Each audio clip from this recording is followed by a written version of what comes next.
I showed up. I'm Wynn Meehan, I'm your sheriff. The handsome individual sitting right there, Under Sheriff Brandon Harris, Captain Nick Rouser. Rebecca Jones is one of our dispatchers. She's going to be taking notes tonight. We got Mike Lewis, gosh, I'm sorry. Just a little story. He retired. These two clowns right here, the older two gentlemen, retired from DC Metro. They both worked together as canine officers. Mark moved out here about 7 years ago, bought a business, built a house, and his partner in crime tagged along here a couple years ago, and now they're back to working together again. And then we got Sergeant Wood and Sergeant Jamie Buck. Am I missing anybody else?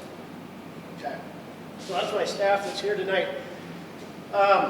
We're here to talk about input and what we're going to do. And we're going to talk over a few things tonight, the situation that we're facing, and we'll tell you why. But basically, oops. There we go. New remote, so I'm not used to working with it. Okay, here's our main objectives tonight. Is provide you guys the information on what your public safety is doing right now. Okay, the services that we are able to provide you, the services we're not able to provide, and the reasons why. We're going to give you some historical data and some current information about the budget process and what we're going through and how we try to make things work the best we can. I'm going to give you some statistical information about how cases, arrests, people coming to our jail and everything else has changed in the last 5 years.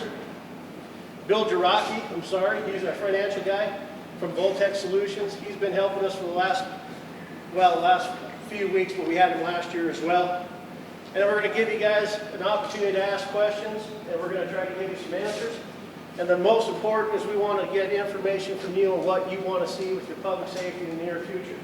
I will tell you, being down here at Headwaters, I know that if you're a resident here, you want to see more of the POPO, the 5-0, the one-time, the cops, whatever you want to call us, in your area. We already know that, okay?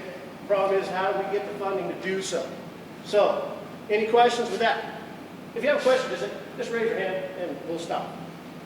Okay, here's our problem. Our problem is simply, we're losing a major funding source in the next few months. Okay, when I'm talking about a major funding source, is majority of our public safety budget, 46%, 49%, is based upon inmate housing and revenue. Okay, so it means that we don't make money by housing our inmates. We have to bring other inmates from other jurisdictions into our community, house them in order to pay for our public safety. And we'll go over those numbers later. Okay, what we want to do tonight is partner with you to develop a plan on how we should proceed. Okay, at some point I'm going to have to put out a mill levy. But I want to make sure that I'm doing it one time. I don't want to do it once every 3 years, once every 2 years. I want to do it one time and then make a decision on how we can best serve you, our citizens. With the help of the partnership, we want to work together to that level. Part of that plan is also, we've already put this in place, is we're working on building a citizen advisory board for public safety, because I want to know, I want citizens from all 5 areas of my county to be telling me what services they need and then how we're going to proceed with the tax dollars that we have to make that work. Because ultimately, I work for you guys. If you ask my staff, I tell them all the time, I am the manager that is elected by the people. Their bosses are you guys. Okay, so it's important.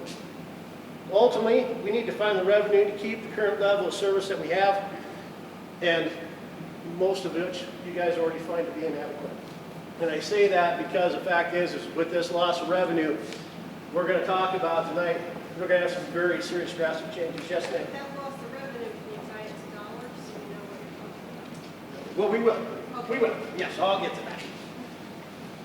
And bear with me, I haven't slept much in 5 days. This is what my life has been for 5 days, and I am far from a technological guy. So I want to put my head in a really heavy door and slam it. Services we're able to provide, and this is going to be a lot of just what we do in your office that you guys don't necessarily see. Dispatch, it's a 24/7, 365 facility. It's inside the detention center. It's a control room for the jail, but it's also a certified public agency, or a public certified PSAP, and that's a certified public safety answering point, or public communication answering point is what it's called. It has to be certified in order to receive 911 funds that you guys pay through your phone programs. So if you got a landline, you pay so much for 911. cell phone, you pay so much for 911, and those monies go to the state, and the state sends it to PSAPs that are certified, and then you get to use that money to upgrade your 911 system, radio systems, anything to do with communications. So it's pretty important for us because, to be honest with you, we get about $91,000 every quarter to upgrade our radios and everything else. And and just so we're clear on how crazy things are for cost, is this little handheld right here is $5,000. And unfortunately, they don't even make this anymore. And so it's good for about another year, and then we have to figure out a way to replace them. The new ones are $69.99. And the radio is probably worth $500. The name Motorola is worth the other $6,500. Back to this. Control room, like I said, is the operations of the jail. So every one of my dispatchers that works for me also has to go to correction detention basic because they deal with inmate movement, they deal with inmate communications, they mail, everything else. They're required to be detention officers as well. Dispatchers, they do all the paperwork. Every warrant or protection, everything that comes in, they got 3 computer screens, 3 or 4 computer screens, 4. They got two telephone systems. They have the 911 system, they have the regular system, and then they have two radio systems. So one law enforcement radio, fire radio, EMS radio, and then they have a jail radio on top of it. On an average day, they take hundreds of calls. You guys do a wonderful job. Currently, we have 5 working down there, working 12-hour shifts for $14.50 an hour, and they do a great job for what we pay them for. Obviously, you can see the rest at 911. They also train in medical 911. So if you call and you're having an issue, someone's having a heart attack, they can walk you through doing CPR or whatever else. They do a great job. Isn't that right, Rebecca? We do our best. That's girl. So, detention center. See this number up here? It says $9,842,133. We're going to talk about that a little while later. Okay. The detention center is 24/7, 365, 46-bed adult detention center that secures pretrial detainees, pre-sentence detainees, and people convicted of felony and misdemeanor crimes. And we'll get some stats on that as well here a little later. Detention officers are tasked with keeping contraband out of our jail to include weapons and drugs. They're there to do security inspections to make sure that there's no breaches in the walls, doors, or anything else. And we don't want to issue what happened in Broadwater County just last weekend when 3 inmates escaped from that facility and assaulted the detention staff. This is not the jail, by the way. I just took one off the internet. Well, I couldn't get the picture. I couldn't get a picture without an inmate in it. I didn't want to give them any glory. So, detention officers, they're responsible for all the bookings, inmate transfers, inmate movements, their medical, their inmate supplies, and everything. And if you don't know, inmates have more rights. If you're a pretrial detainee or a pre-sentence detainee, you have more rights than a common U.S. citizen because your 8th and your 14th Amendment apply to cruel and unusual punishment and things of that nature. So they got a little more luxury than we do. And also, the jail is our #1 liability in the county. If you get a jail lawsuit, we've had a few in the past. We got one taken care of this week, thank God. But they'll start out about $5 million and go up. So inmates think they're pretty special at times, and they want some money. So inmate medical. So this is Nurse Karen Coolius. She's retired Army Colonel. She's in her mid-70s, and she works in the jail by herself as the inmate medical staff. She's about 5 foot and about 90 pounds. And she deals with all the films and everything else, but she sets up all the inmate meds. She does all the medical assessments on her inmate staff, or inmate population. She makes all the appointments and everything else. And with her being there, we pay her a whopping $22 an hour. Not very much. And she saves us a whole lot of money in the back end. Prisoner transport. We have 1 full-time, 1 part-time detention or transport officers. And these guys are busy all the time. They transport to the Montana State Men's Prison. They transport to the Women's Prison.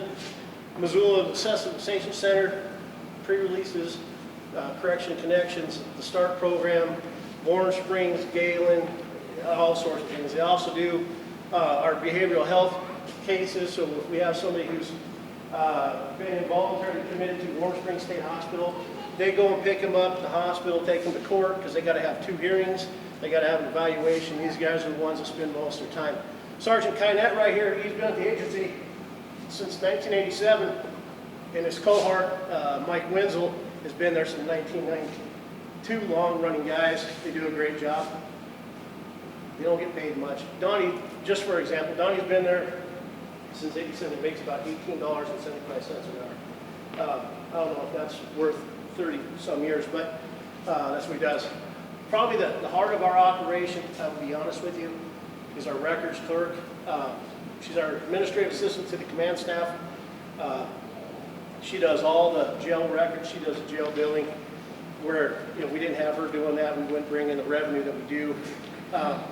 She does all of our coroner records. I mean, she is your CWPs. If you've got one, you've met Tammy. She does a great job for us as well.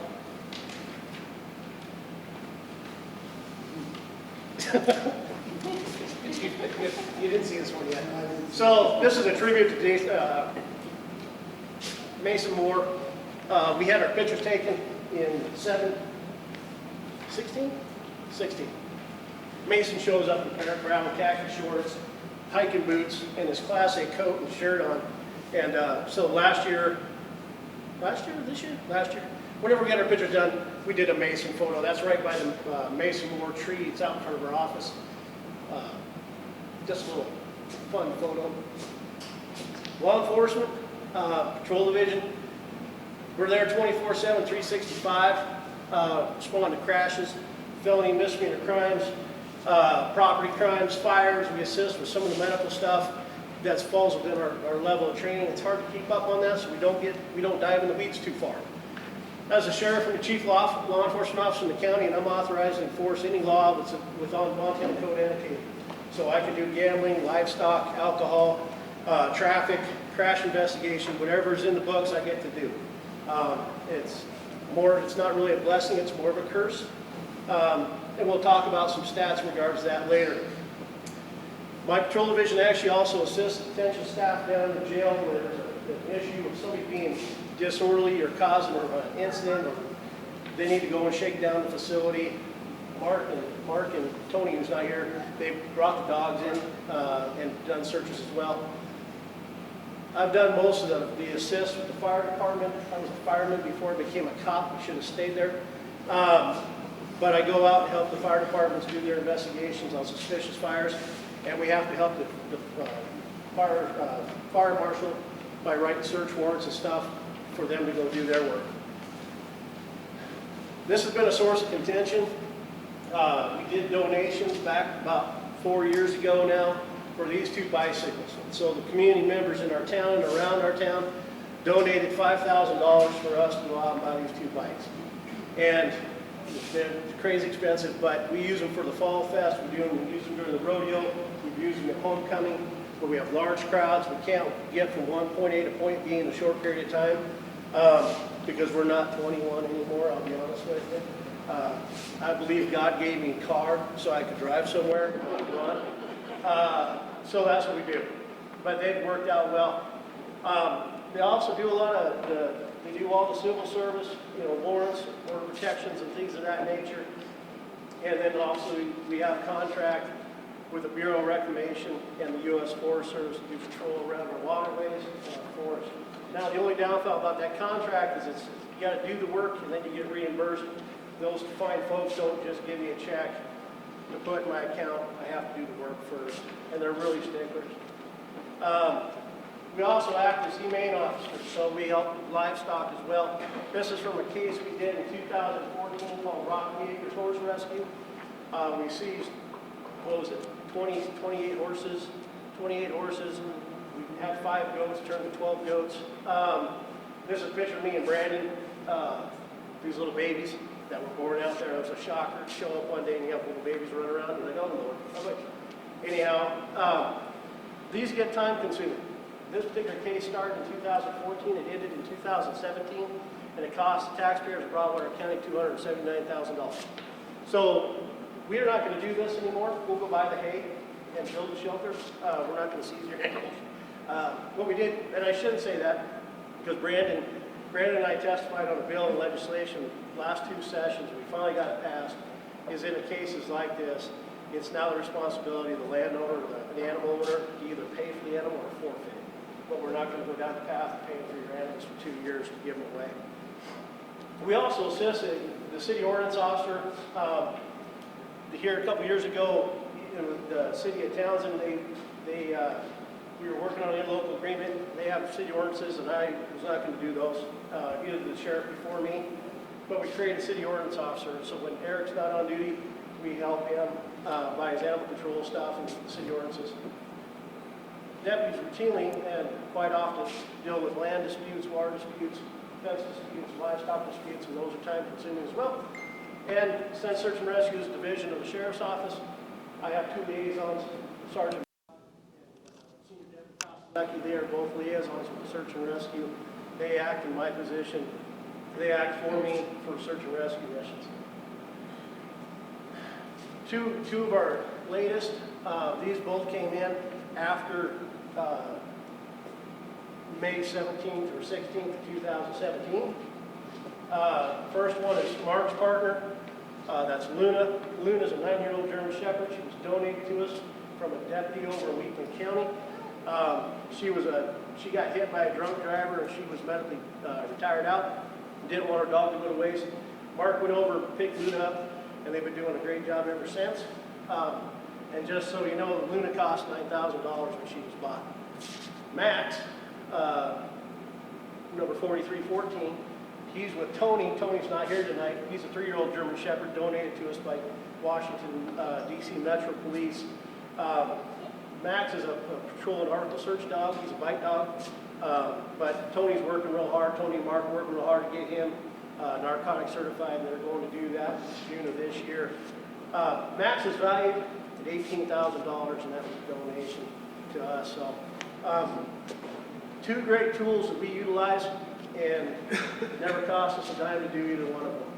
And here's what success is. This is Luna, probably a year and a half ago. This is a ½ pound of methamphetamine, hundreds of pills, 3 firearms, over $7,000 in drug proceeds. 3 suspects went to state and federal custody. One went to federal custody in about 30 minutes after he arrived at the jail.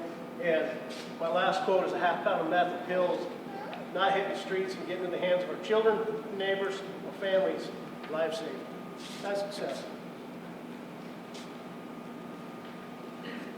One of the hardest things we're dealing with right now is corner division. There's 4 corners in this county.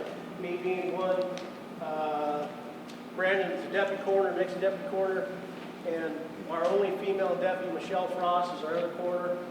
We have a lot of deaths in this community, and these things are getting complicated. And I'm going to kind of go through this real quick, but we're required by law to inquire about any human death that doesn't occur inside of a hospital after 24 hours.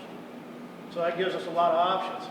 And then the other problem we're having right here is provide a decent burial to unclaimed deceased persons. There are people in this world, believe it or not, that do not want to claim their loved one after they've passed away. And it becomes the responsibility of the sheriff or the coroner to find a home for them. And that's pretty sad. We do all the paperwork for the death. If we have a coroner's inquest, if anybody dies in line in law enforcement custody, we have to do a coroner's inquest. So we can be called to a different jurisdiction because I can't do the inquest in our own county. Obviously, notification of the next of kin. And then we are required to hold on to people's property until a loved one can come and pick it up. Coroner calls can be very time consuming based upon the nature of the call. Take a few hours to a few weeks. Last Thursday, and I put this in there because last Thursday we had a call, an individual called, very hysterical, actually threatened to take his own life, said his wife had shot herself.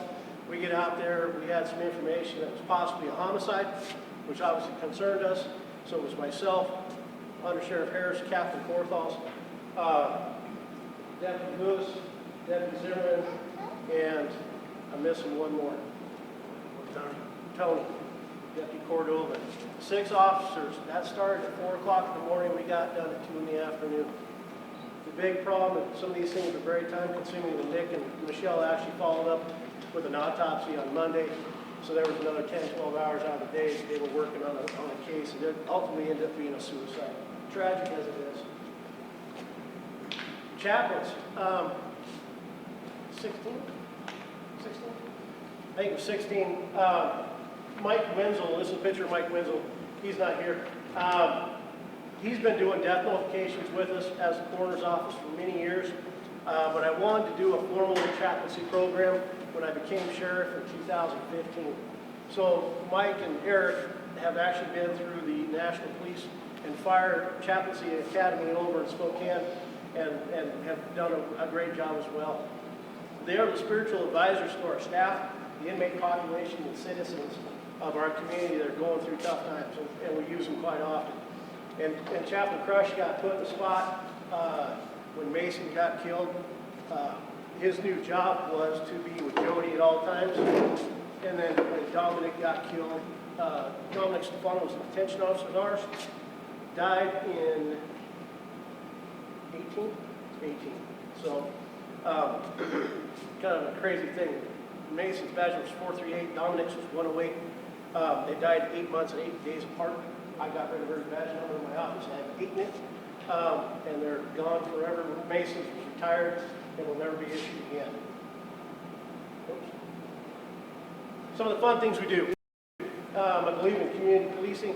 I believe our kids are the greatest gift God can give us. So, 16? I think it's 16. February 2016, started a Lunch and Cop program. First year we were really good. We went down every other week and had lunch with the kiddos. We do kindergarten through 6th grade. We've tried the high school kids. They run from us. So we don't play that one anymore. But it's a lot of fun. We do enjoy it. That little cutie sitting next to Brandon's his daughter. She loves it when he shows up. The next one we did, we partnered with PetSmart out of Bozeman. They donate us stuffed animals every year. I put on a Santa Claus suit. I grow out a gray beard. It's not intentionally gray beard, it just happens to be that way. And we go out and give stuffed animals and pencils and stickers to our little ones. We do that preschools, Head Start, kindergarten, 1st grade. But then we don't just stop there. We go to our nursing home and see our elders, and we also go out to our assisted living center, and we have coffee and give those folks stuffed animals and sing Christmas carols with them too. So some fun stuff.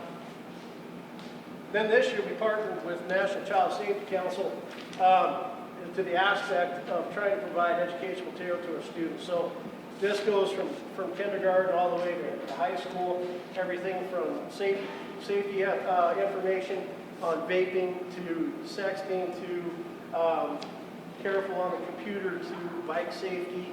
We did Halloween trick-or-treating safety, and then there's us. The staff always ponies up during Halloween, and we give out candy to the kids. I think last year we had 700 or some kids come through our door to get candy. Some tried twice, but they forgot their little tops. We recognized them and sent them back. And it's always kind of funny when parents come in and they have a mask on and they refuse to take it off. You're going, you're probably wanted. So, services we're not able to provide for the past couple years, okay? Because of the way things have worked, and we're going to get into it here just shortly, we've had to take away our positions of investigations. We used to have a detective. Detective only worked, when we started detective back in 2017, detective only worked with sex crimes. Then it got into property crime, then we got into violent crime, and then we got into everything else, and it really got problematic. And he left. It was Marvin Reddick. He left, Nick took it over, and then Nick got promoted up to the jail commander, so he's in charge of that, what I call a nightmare. But, you know, one of the things we have issues with, we have a huge drug problem in Broadwater County. We all know that. We have meth, heroin, cocaine, marijuana, however you feel about it. We still have a problem with pills. And so we don't have anybody that's working those cases. We don't have anybody assigned to work sex crimes. We don't have anybody to work violent crimes. So currently, right now, any deputy that's on duty, if they catch a rape case, they catch an assaulted weapon or attempted homicide, they're going to work it from beginning to end because there's no one else that's going to be there to help them. One of the other issues we have is patrolling proactively in the outlying communities, i.e. the Three Forks Junction area, but we're working on that with Deputy Carosella, who's your resident deputy down here. He showed up. But we also don't get out to Raidersburg, Toston, Winston, or Gooseberry on the backside of the lake very often just because we don't have the manpower to do so. Unable to provide adequate pay for employees. This has become a problem, and so we have even though we've got a lot of folks that work for us that have been with us for a long time, we have a lot of folks that leave. And back in about 2009, 2008, I quit counting at the employees that had left because I'd stopped at 80. I said enough's enough. I think Brandon's at 120. I don't know if you're still counting or not. I've been here 19 years. I figure that's a hell of a turnover rate.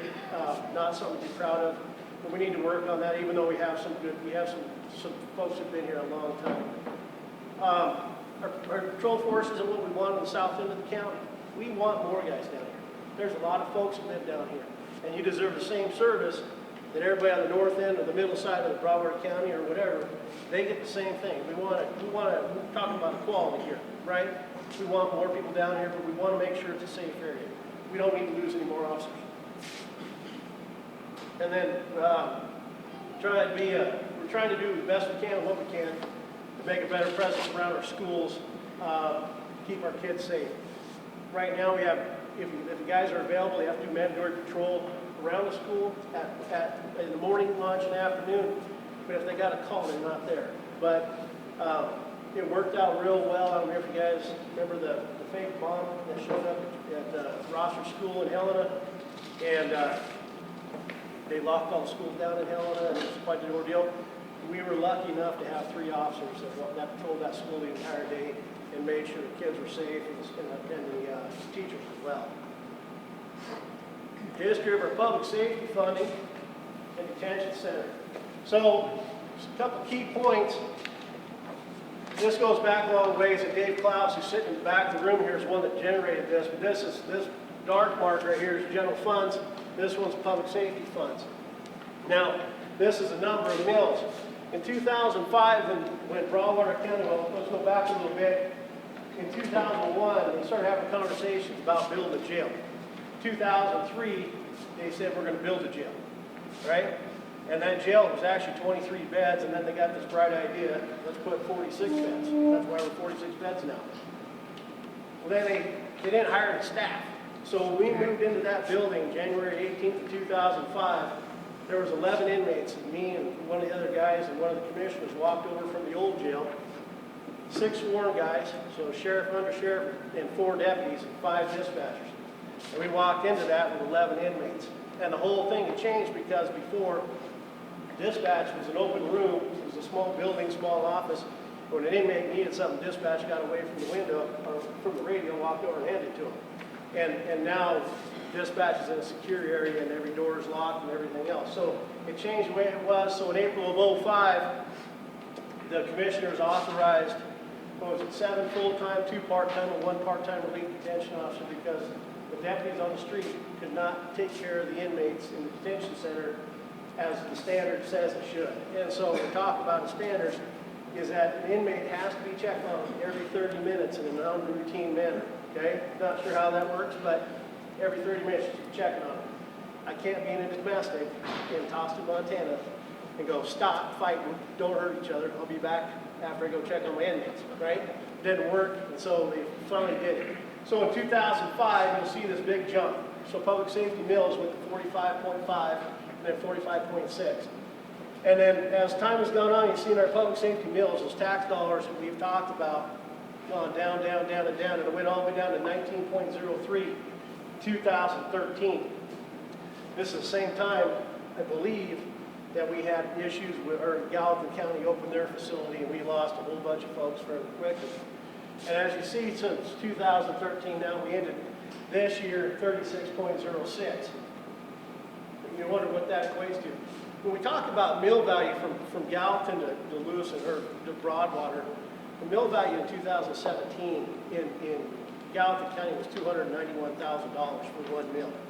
Broadwater County at the time was $15,047. Okay, huge difference, huge money. So here's part of the problem. Okay, we go back to the ideology from 2005 was let's get these staff in here. We'll hold for out of county prisoners. We'll raise money. We'll pay for the jail staff and for the facility. So currently there's a little block window in about 3 or 4 years where on your tax bill there was 7.29 mils levied for the jail. But most of this has gone away. So here's my tax dollars for this fiscal year. Okay, that's what's budgeted, $635,182. That's your property taxes going into your public safety. There's nothing levied for your jail, there's nothing levied for your dispatch center, there's nothing levied for your coroner. Okay? My overall budget is $2,049,000 and change. Okay? That's all I get. That's $635,000. Okay? Majority of the rest of that money, I get $129,000 in state entitlement money if it's available. Legislation keeps trying to take it away. And then I have a contract with the city of Townsend because they don't have a police department as required by law. That's $258,000. And then I have my contracts with these other places that's do the work and get paid back. But this problem right here, $868,061.25. Expected jail revenue. That is 36 paying inmates that I got to have in my jail to balance this budget out. Okay? That business model might have worked back in the days, but as we get further into this, you're going to see some problems of why it's not working today and why we're going to be in a pickle. I want to give some truth versus rumor. Okay? Law enforcement agencies do not make money off tickets. Okay? Every ticket my deputies write when it goes to the justice court, that justice court judge sends it up to the state. The state sends money back to the county, but it goes into the county general fund. It does not go into law enforcement because they don't want cops out there trying to make money, right? Detention center does not receive money for housing its own inmates. So when we get to some stats, I'm going to show you the amount of arrests that we brought in 2019, but we don't get paid for any of that, okay? So the next one, I get this one all the time. Sell more cars that you seize, right? Any car I sell in a sheriff's sale, that money, by statute, goes into the road department budget. Okay? Again, legislators don't want cops going out seizing people's stuff, trying to make money. Checks and balances. And money raised from inmate phones and inmate commissaries has to stay in an inmate welfare program, or it has to go into the phone account to upgrade the phone system, or go into morale and welfare. When I talk about morale and welfare, anything for the benefit of inmate population, so uniforms, TVs for their cells. I know TV sounds silly, but if we don't have them, then they file lawsuits against us because they're entitled to a TV under some constitutional amendment that I'm not aware of. So, heart of the matter. If you guys remember, these are the outside influences currently affecting your public safety. This little number we talked about earlier, the $9,832,132, right? That is how much money your public safety officers in that detention center, those detention officers brought in since 2005. That's revenue that you guys as taxpayers have not had to pay for 15 years. Almost $10 million. And that's up to January of this year. Here's where we start coming to problem. Where I said we talk about holding inmates and raising money. Well, Lewis and Clark County, they're going to open their jail here in August 1st, or sometime in the beginning of August, and they're going to take all their inmates. Well, I thought, no big deal. I only had a few inmates in there that belonged to Lewis and Clark County. And then I had a discussion with the sheriff and the undersheriff, and they said, no, we're taking our DOC back too. So now, we're going to exceed a funding loss of over $600,000. Yes, sir. Who's DOC? Department of Corrections. So that's where we start having a problem. When I have $868,000, I got to find an inmate housing, and I'm going to lose over $600,000 in one fell swoop. We have an issue. Here's some other things that are causing us a problem. In 2017, legislation, and I shouldn't say this because I hope there's no other sheriff besides Dean here. We did something stupid as a sheriff's association, in my opinion, and we wanted DOC to actually pay what it costs to house one of their inmates in our facilities. So that ranges anywhere from $65 a day all the way up to $130. And so we went up there and stomped our feet and beat on our chest saying, we're the sheriff, and legislation said, okay, we're going to cap you at $69 a day. And that's all they're going to pay, regardless of what it costs. And then they put a cap on how many DOC inmates could be in the jail. So 42, we're going to get that, 42 detention centers across the state of Montana can only have 250 inmates in it at any given day. If DOC, Department of Corrections, goes over that 250, they lose $1 million out of their budget. So they have a very big interest to keep it under that, and so they usually keep it right around 205 to 210. But if they were 250, that average out to 5.95 inmates in every jail across the state of Montana. And that doesn't happen either. But the other problem is legislation. I was just up there through Law and Justice Interim and the Criminal Justice Oversight Council. Everybody's trying to do these pretrial services. The legislation and the government wants to get people out of jail. They don't want them in there. It costs money when they're in there. So they're doing things like 24/7 alcohol monitoring, scram, sober leak, drug testing, pretrial release, doing all these things to get people out of the jails and reduce costs. So going back to my point of trying to make money and fund your public safety off of jail revenue makes no sense whatsoever. Past few years, this is a problem that I'm seeing here. I thought it was important for you guys to know. If you haven't heard of justice reinvestment, justice reform, if you ever watch the news and look what's going on in New York City, that's justice reform. They're letting everybody out of jail now. We're going to keep picking up and let them out, and then they go and rape and kill somebody, or they go and rob another bank, and they laugh about it because they got 4 bank robberies in 5 days because the courts keep letting them out. That's part of our problem as well. So, according to the information that the director of probation parole handed out on the 29th, I talk about people reoffending and coming back on the local taxpayers' dime, and that's what we're happening. Is there's 672 people that are currently under the supervision of probation and parole that are back in county jails, costing us as taxpayers at the local level to house them because we don't make money for them. They're on our charges, so we don't make money for that. So this number is a big problem. But then you have that, and then you still have your 250 inmates in jail. And they're such fine folks. Now we got 38 of them in federal custody because they went out and committed a federal crime. Currently, this is what it costs to run our jail, $737,220, $22. That's our budget for the jail. So when we go back and we think about that number of tax dollars, $635,000, we're still $102,000 short in tax dollars just to cover the jail. We're actually, our patrol budget, to keep the guys on the roadway to come and respond to your calls, our budget for this year is $801,000. So you can see where we're having some problems. Here's the stats we got. My first year as sheriff, we were a little over 8,500 calls for service. 2016, over 14,000. 17, over 17,000. 2018, 24,000. Last year, and we went down to 2219.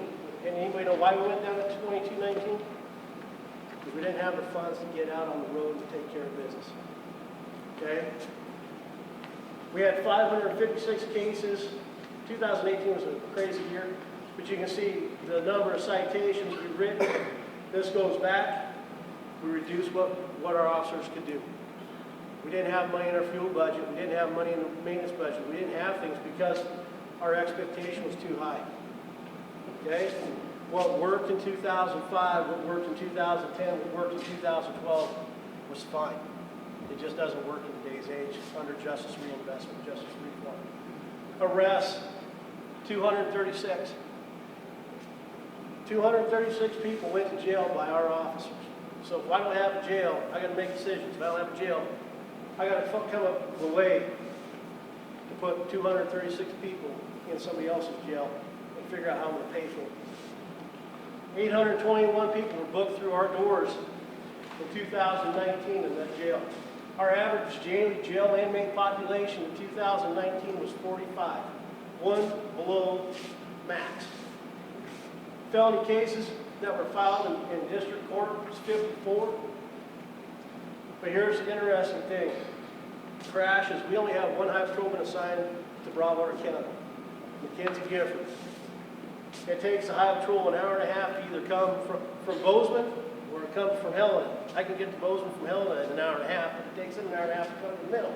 Not sure how, but deputy sheriffs responded to 226 crashes last year, 438 traffic complaints, and the bottom line is fails. How many people we've lost lives of our citizens in the last 5 years?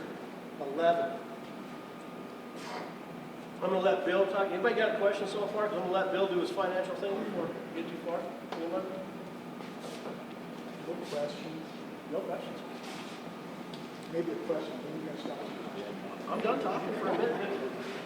Okay, so I gotta figure out how to get When? presentation. When you got a question? Yeah. How many officers you got on full-time right now? How many are on the, On your roster full-time right there's 11 sworn to include me. So if we talk about numbers, about the presence, okay, we're trying to do 24/7, 365. So on Monday through Friday, there's 3 administrators, right? The sheriff, the undersheriff, and the captain, right? We all have different functions. We didn't talk about what the admin does in any of this. But we have 1 patrol guy on during the day. We have an overlap day, so there's 2 there. And then when we get into the nighttime, majority of the time you have 1 officer, or you have 2 officers on every night shift, okay? One day of the week you're gonna have 4 because they overlap. But I wanna put it in perspective, okay? There's 1,234 square miles in this county. That is 1 deputy sheriff for every 617 miles, okay? And if you're on a major incident such as a suicide, you got 6 officers tied up in it. Everything else goes whoop until we get back, okay? So, you know, Miss Moore is sitting there looking at me, and I know she sent me a thing on what's the proper level of force or police force based upon population or based upon calls for service and things of that nature. We haven't even got to go down that path yet. And that's something we have to look at. And, you know, we all know down here in south end of the county, it's important to you guys. You guys been through, lack of better words, hell with the 2 officers that have been killed. So we got it. I think we shared it with Daryl. We're working towards it. That's our goal. So, So when? How long is Lauren down here? During the week, 7 days, 24/7? I don't know. We tell him to stay down here as long as we can. So the only downfall is that if he's got a DUI, right? Lauren likes to arrest people. He's an active guy. I'm not going to say he's an active guy. So every time he arrests somebody, he's got to go to Townsend and put him in. Okay. Every time he gets a DUI, and I don't know how many he's got to go all the way to Townsend and process him. And so there's times, but he's very active down here. And I don't know if you want to talk, Lauren. You're more than welcome to answer some questions about what you do down here. Come on, Lauren, tell him. We just wanted you to know that he is doing a fantastic job. He is. You know, I got to pull the reins on him every once in a while. I don't want the high patrol to get jealous. What was the question? What do you hold off? I am down here, I try to be 4 days out of the week. We work 410, so I'm assigned down here, so I try to be down here my entire shift, like the sheriff said. When I arrest somebody, which is quite often, I have to go 35 miles up to Townsend to book them into jail, which then I usually just go ahead and start doing my paperwork up there, since it's a lot easier to do it on our computer system in our main office versus the substation for Three Forks, Galvin County office. That, depending on the severity of the case, I've had a number of drug cases down here where that would take me all 3 or 4 days for me to complete that case to get it up to the county attorney. So if I get a drug case on my Monday, I'm out the entire week. Usually up in Townsend doing my paperwork and evidence and all that good stuff. And if it's really complicated, search warrants and stuff like that, which thankfully I haven't had too many of those. Other than that, if it's just a suspended or a DUI or something like that, I'm usually up and down. I do my paperwork up there real quick and then come back down, and then I'm down here again. I like to be active on the road. I don't know, a lot of people probably don't see me driving through the neighborhoods at night. Hopefully you guys are all asleep and not out on the roadways. So you probably don't see me that much. But during the day, before the sun goes down, I try to hit the neighborhoods, get through all the subdivisions down here so at least you guys see a presence. It's hard for me to cover all the subdivisions down here by myself, especially when we get calls, traffic complaints. Our dime a dozen down here coming off I-90, keep running recklessly. So I try to handle that, and like the sheriff said, most of the time MHP is either busy or somewhere else, so I'm usually handling their calls more directed towards highway patrol. But it's the nature of it. So, but I try to be down here 40 hours a lot of times I have to go north, and if there's, like on nights, if there's a suicide or a train fire, I have to go north. So that takes, that takes 6 hours out of me being down here. So it all just kind of depends on what's going on. And the train fire is actually a real deal. I was in the middle of a 3-4 city council meeting, and I had to run out because Brandon called and said, oh, we have a train on fire. What kind of train? Oil train? Oh, and 125 cars of crude oil on it. It had my attention. And we put a lot of people out there, evacuated some homes, just because we didn't know what was going to happen. And, those things, it seems like overkill at the time when you're kicking people out of their homes when it's snowing, it's cold, and everything else. But I don't need a train car of Bakken fuel, oil, or crude oil to go up and take out half the community either. So, any other questions for Lauren? I gotta say, not a question, but definitely appreciate the presence down here. I mean, seeing you on scene, quite a few of the ambulance calls are well outside the Broadwater side too. They try and play catch for folks who really need it. I try to help everybody out. I know most of the Galvin County deputies down here, so if they say, hey, I'm in Bozeman, can you go help me out? Sure, no problem, I'm down here. So I try to help everybody out. And, if I can, I've said it a few times. Sheriff Buchan and I, we're gonna cross deputize our guys, so they can come across a lot easier. The other thing he asked me, because he's got requests from his staff, is that can we please move into Broadwater? It's cheaper to live. And I said, absolutely. And so hopefully some of those guys decide to become Broadwater County residents, but you will see Galvin County patrol cars in the county. Don't panic, it's just, that's where they want to live because it's cheaper. Okay? Cops don't make a lot of money, that's for sure. One observation, I noticed he's going to say hi, tells me that you're out there alone. Yes. And I'm sure it's no wish we have enough options, especially high-risk times that we can go two options. I really do. I'm with you. So taking that 3 o'clock in the morning phone call is not what you want. And, we're working on trying to figure out how to do a grant.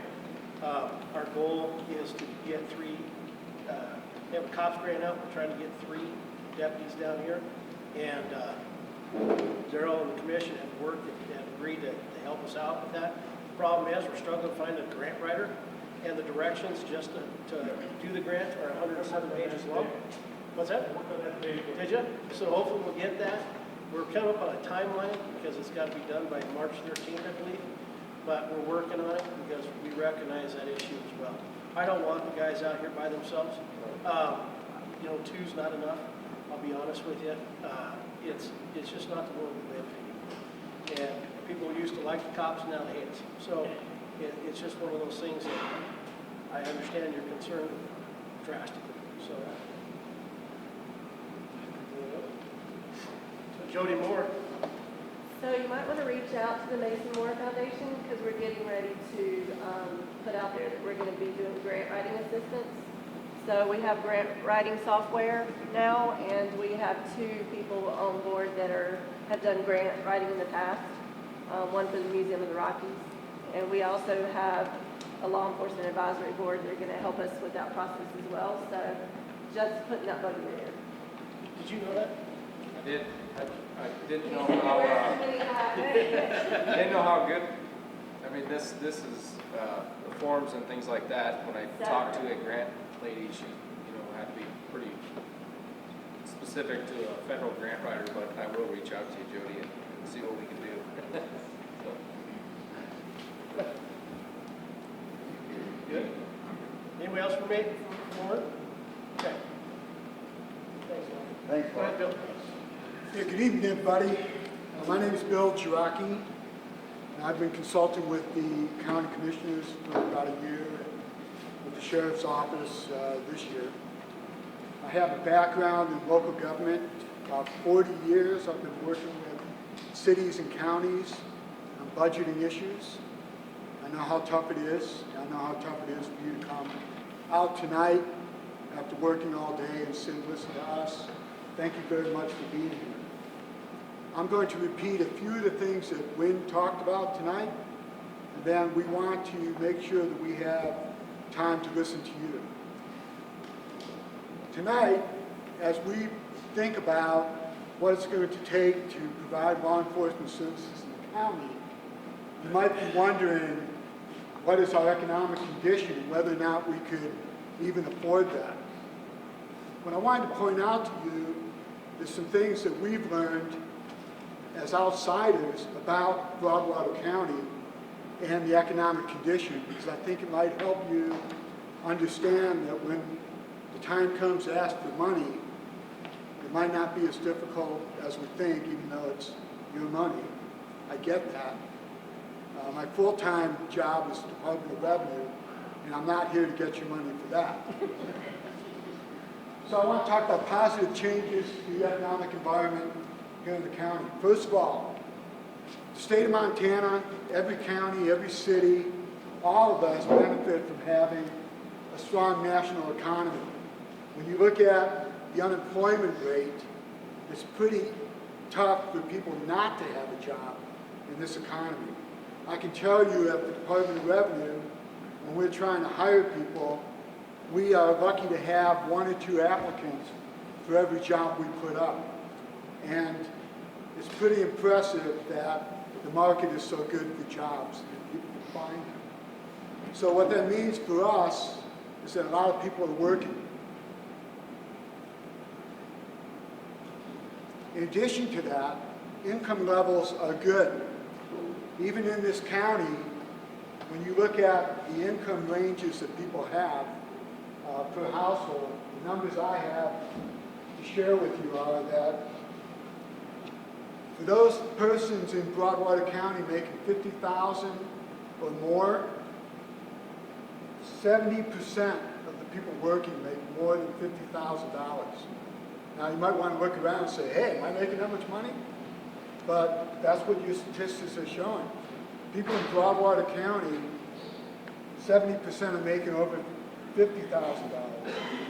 And 85.3% of the residents in the county, households, are making over $35,000. So there are people that are poorer than that, but the majority of the folks in the county are good income levels. The thing that we know about Broadwater County is that if you were to talk with a resident that lives in Helena and ask them what they pay in their property taxes compared to what you pay for the value of your home, you're paying less. There's a variety of reasons why, but you are. In Broadwater County, you have a great demographic for working age population. People who work can't pay for things. And that is a good sign. There are many counties, jurisdictions in the United States that are much poorer, that have a lower working class population. But we actually have a good working age population. And your population is increasing. If you've lived here for any amount of time, you know that the county is growing. This end of the county, houses are going up all the time. With the houses come the people. People are moving here because the value is good. So you have residential growth. Residential growth means that the share of the property taxes that we all pay is shared with more people. So since we have a limit how much property tax we can get, when you have more people, you're sharing it.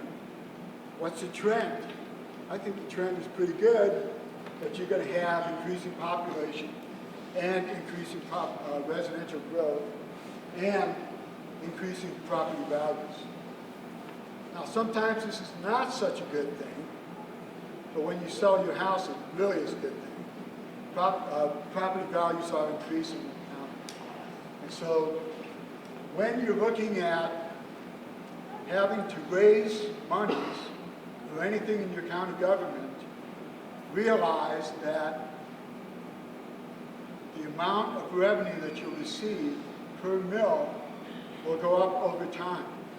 That's a good situation to be in when you have the kind of challenge that you're facing with law enforcement here in the county. Economic development opportunities are improving. South end of the county, we're seeing some things happening. We did have a mill closure, but that mill will still be paying property taxes. And there are opportunities throughout the region for economic development. When you have the kind of boom that you have in Gallatin County, you have the kind of value increases you have in Lewis and Clark County, people are going to be looking at a place like Broadwater County as a place they want to live. All of these things taken together are good signs. So let's talk about the budget. If you like pie, like I like pie, you can understand a pie chart. Pretty simple. The revenues that come into the public safety budget come from a variety of sources. The biggest ones are the housing of outside prisoners. People who bring us their prisoners, we house them. We had in our budget revenues of $868,000. The biggest part of the revenue budget comes from housing prisoners. $635,000 for property tax. City of Townsend contract for police services, $259,000. State entitlement share funding, $129,000. That's money that the state gets to the counties, and the commissioners divide that among county operations. Bureau of Reclamation contract is a fee for service. We provide service to them, they reimburse us. And then all of the other types of revenue, $74,000. That's the revenue pie. This is amazing. Have such a big share of your budget coming from housing outside prisons. When you look at the expense side of public safety, you have the detention center and everything that Wynn was talking about in his slideshow that we do in public safety. Patrols, dispatch, detention, everything. All other public safety services cost $1.3 million. The detention facility costs $700,000. Now go back to this. The revenues are $868. The costs are $737. What does this mean? There's a gap. Put these, here's the problem. In August, the jail opens in Lewis and Clark County. That means that big slice of the pie is going to be reduced. How much is it going to be reduced? We don't know, but it could be the entire amount of income that comes into the jail. Now, will that be permanent? Probably not. If there's a reversal of justice reform and more people go to jail in other counties or in the Department of Corrections, we may get those prisoners back, which means that we may get some of that money back. But in the short term, when this jail opens, Lewis and Clark gets all their prisoners back, and the Department of Corrections is going to be more inclined to put their prisoners in Lewis and Clark jail than here in Broadwater County. But let's say you have a few. It's not going to be enough to support the operations. So what do we have? In Broadwater County, we have the end of the line for a business model that was extremely successful. The business model that the commissioners set forth in the early 2000s was to build a detention center because we know that we can get people to pay to put prisoners in them. That business model worked great. It brought in almost $10 million that you didn't have to pay for public service. It was all paid by outsiders. That business model now is in jeopardy and it will fail because we don't have the customers. Now the Sheriff's Department can go to other counties and they can try to persuade them to bring them to the jail. That means we would have transport, and if we have customers, we'll put them in the jail. But when you look at what the Department of Corrections is doing, they're limiting how many prisoners they're putting out, that means that other counties have room to put their own prisoners in jail. And if you look around the state and pay attention, you'll notice that other counties are passing levies to build jails. So every time a new jail is built, we lose the potential of having that customer. That's the business model. It worked for a long time. It's very successful, but it's come to an end. So put these two things side to side. 868 in revenue, 737 in expenses. That means that of this, 140,000 of the jail revenue is used for the rest of the public safety budget.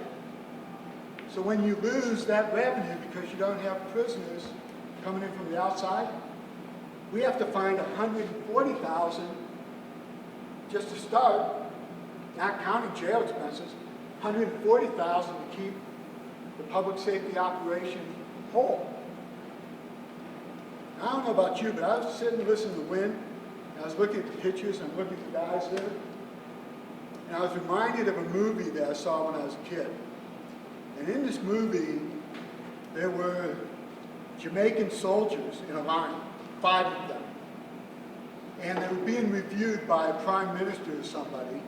And he would come and he'd look at the first guy up and down, shake his hand, and then that guy would go to the end of the line over here, and he'd be the 6th guy to shake hands with, and then the 7th guy, and then the 8th guy. And so when I think of the sheriff's office and the number of officers you have, I think, okay, how are you doing all this stuff with just a few guys? Anyway, decreasing outside prisons is a problem. Most of this expense for the jail could remain if we're housing our own prisoners. You still have to have a jail. That's the key question. Do you still have the jail even if you're not housing outside prisoners? Do you want a jail or don't you want a jail? If you have 46 prisoners that are Broadwater County prisoners, and you have to take them somewhere else at $69 a day plus transport costs, which means you have to have the transport officers, you're probably going to spend just as much money going outside. And you'll have a very nice building, it'll be shuttered, but there's a question as to whether you'll be able to eliminate this cost at all. So that's the conundrum that we have. The closing thoughts. When you look at, the question came up about how many officers you should have. And this morning I was looking at a national study that was produced by the International City Management Association. And they said that the factors, the key factors in how many officers you should have per 1,000 residents are the number of calls that you have and the response time that is normal for a particular situation.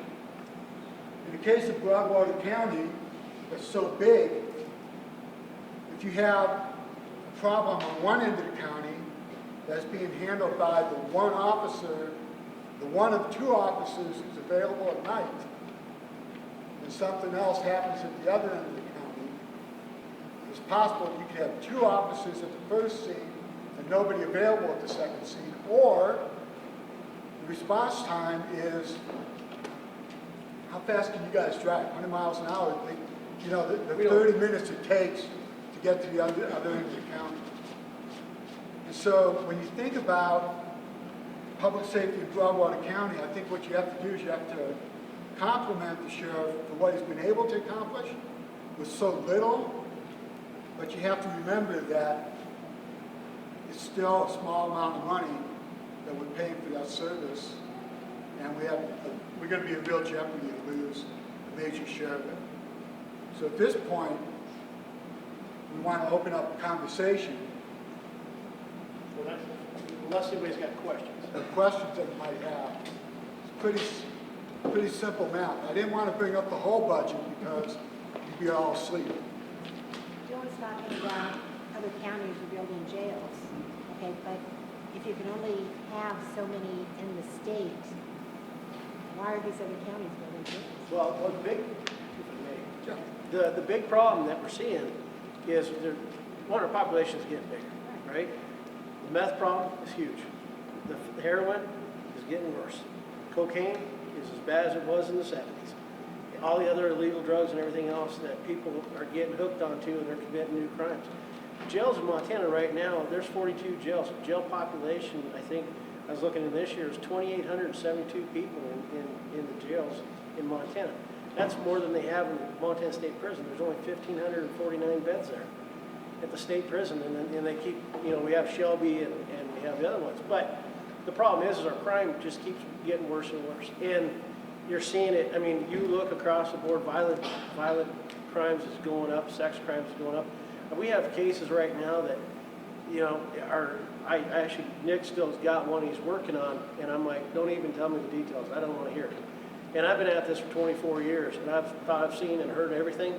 I just got educated. No. But like Carbon County.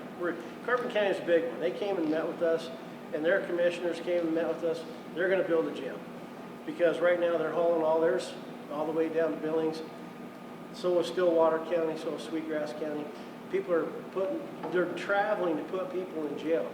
But the problem is Billings is just going boom, boom, boom, boom, boom. I mean, it's just getting worse and worse. Their homicide rates up, their officer-involved shootings are up, their rapes are up. There's agencies in this state, Great Falls and Billings, I'll tell you right now, you get your car stolen there, cops aren't coming to it. You just tell them that your car was stolen, where it was at, what the plate is, and that's all that's going to happen. They don't have time. They're dealing with 3-4 stolen cars a day. And a lot of that stuff, people don't realize, a lot of those stolen cars, stolen property, it gets hauled out to Oregon or Washington, gets put on a boat, and it goes to Russia. And I mean, that's just the way the world is now. So, people with the population growth, it's great. We'll get another congressman during the census. Another one there in D.C. to mucky the water. But, the crime is just getting worse. And I think that you're seeing. Let me add something too. The reason that another county will build a jail rather than send their prisoners and pay for them in Broadwater is because when you amortize the cost of the building, and you look at the cost of housing a prisoner in your own building rather than paying them to go outside, it's cheaper.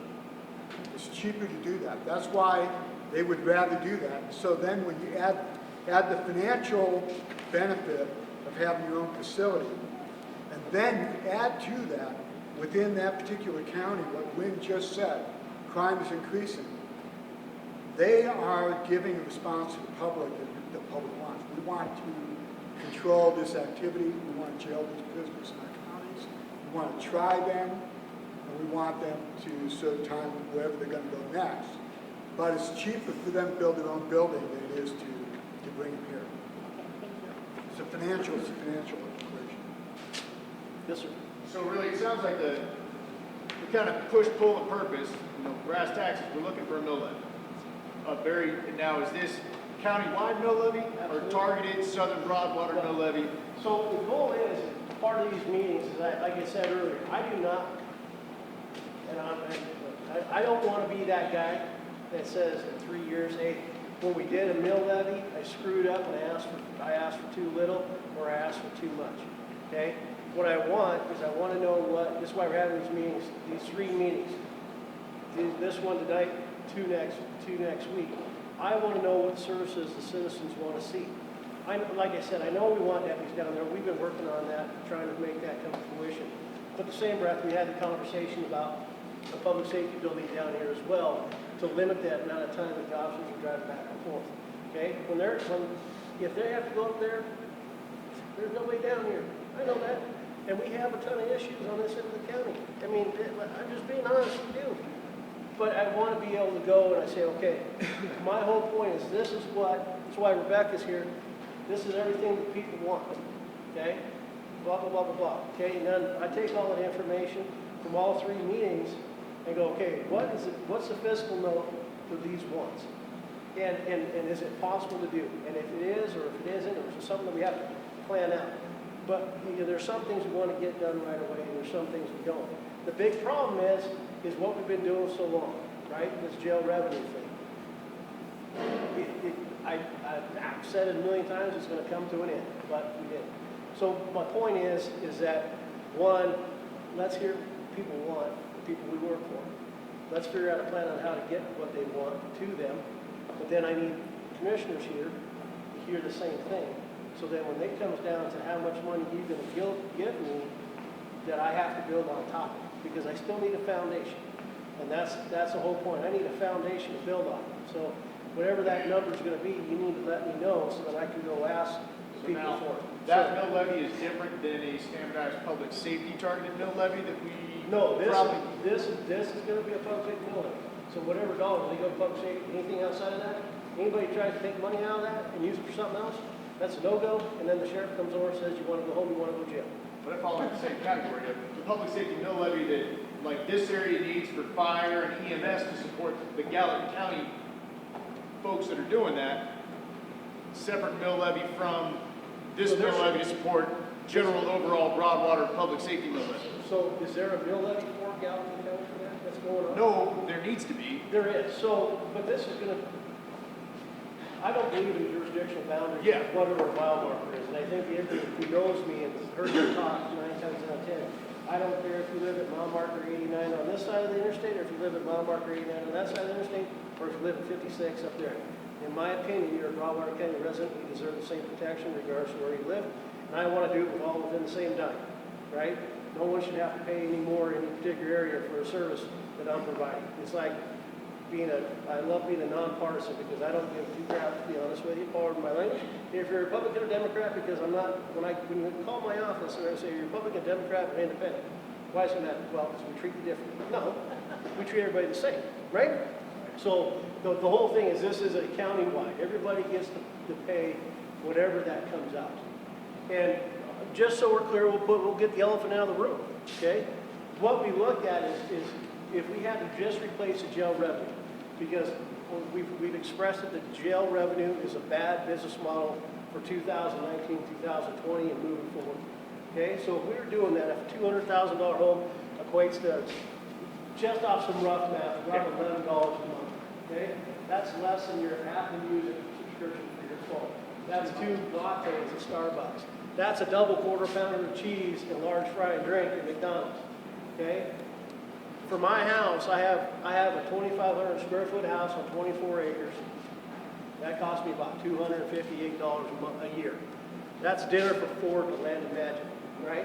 Who likes to go to Land of Magic? I do. They got great food, right? I mean, I go to the Oasis too. I go to Sacagawea, but it's that simple. You know, when we think about it, we're willing to pay $150 a year or $150 a month for DirecTV, Dish TV. Make sure you have the NFL package, the NASCAR package, the MLB package, and we don't have a problem with it, right? So trying to break it down is that, you know, we're going to fine tune a number based upon what it is, but just trying to replace that, that's what it's looking like. It's somewhere in that ballpark. So it's not huge. It's just an inconvenience. But And this mill levy, again, targeted public safety mill levy, Absolutely. supports that. No matter what happens with I keep calling it the tax evasion district, the targeted economic development district. That mill levy falls on them and they have to pay into that. That doesn't just get hidden in the tax piece of it. I don't I think understand it, I I- want to make sure, I want I somebody here to say, yes, that Daryl actually will goes to know public better than I safety. would. But When those develop that land, because that kind of, that defines where mill levy goes and where the people should be comfortable with is, as we say we're gonna pay into a mill levy here, to know that, you know, we can start a little bit lower and be comfortable with it, because as that builds and their taxable value goes from, you know, barren acreage to multi-million-dollar facility, that money is still, that mill levy is still targeted against them, they're not getting out of that one. And let me kind of add a little bit to this, okay? I don't believe things need to be permanent. I think everything needs to change at different times, right? But as mill values go up because of development, people moving in, everything else, part of the Citizen Advisory Board is having these people on board to look at this. Basically, what our thought is, we don't want something permanent, okay? We want to put a 5-year thing on it, we'll come back and look at it again, okay? If it's something that we need to reduce or redo, let's redo it then. But I don't want to say, hey, I'm gonna throw a number, 40 mills, okay? Just throw it out there, 40 mills. And let's say that 40 mills right now, $17,629, that's what it is. But let's say in 5 years, that's $40,000 mill. I'm not saying it's possible, but that money looks a whole lot different, right? So then I have a whole excess. You don't want me doing things, frivolously spending money, your hard-earned money that you work for, just because it's there. So my point of having a citizen advisory board and a 5-year cap is so then people come in during the budget process, here's where we're at, this is where we're at. We can't, I don't have a crystal ball. I don't know what's going to happen with justice reform, justice reinvestment. I think it's a total waste of time. And I think it goes against everything in my public safety bone. But I can't see what the future's going to hold. So it might change in 5 years where that jail is full of my own prisoners or it's full of people from wherever. And so I want to be able to have that ability to move that money. Let's cap it here, wherever that cap's going to be.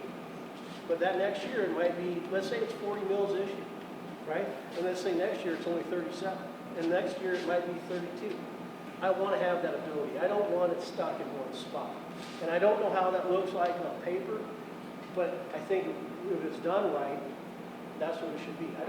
I'm not trying to take advantage of anything. I just want to be able to keep what we have. And that's the key point to this, is keeping the level of service that we have right now. Right? Nowhere in. Remember the level of service that we have right now? Remember all those things he said he can't do? And that's not what, that's, the level of service we have right now is not acceptable for, I think, what everybody in here wants in the community.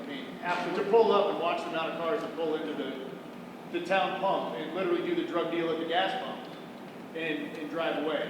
And, you know, to only have one deputy, that when you have a, you know, felony arrest is gone for the entire week, that we'd love to have on this. Well, so so do we say we want 3 deputies that are here so that we at least have coverage, you know, 75% of the time?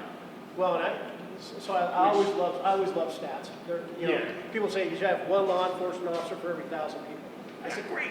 Give me 1 law enforcement officer for every 1,000 people that are in the county at any given time. And they said, you've lost your mind. Well, it doesn't need to be 1 officer for every 1,000 people, and a static population of 6,000. That means that I have all I need. Problem is, we've got 20,000 people who drive through our county every day. I don't get 1 officer for every 1,000 of those, right? Yeah, but you know, if you ask for 1 for every 1,000, you'd be at half of what the normal is in the state. Oh, I know. Yeah. So It's 2 for every 1,000.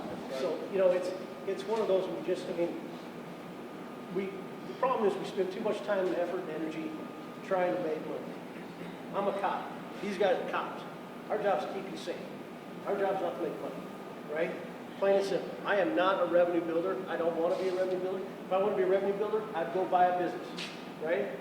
My business is to keep you safe, your property safe, your kids safe, your family safe, your dog, your cat, your lizard, boa constrictor, unless you're from Florida. Whatever it may be, that's what my job is. And that's what I want to be about. I want to be able to do the things we do to keep people safe and to continue that form and fashion. Question.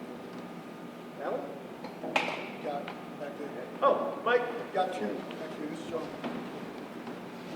We need to see that on,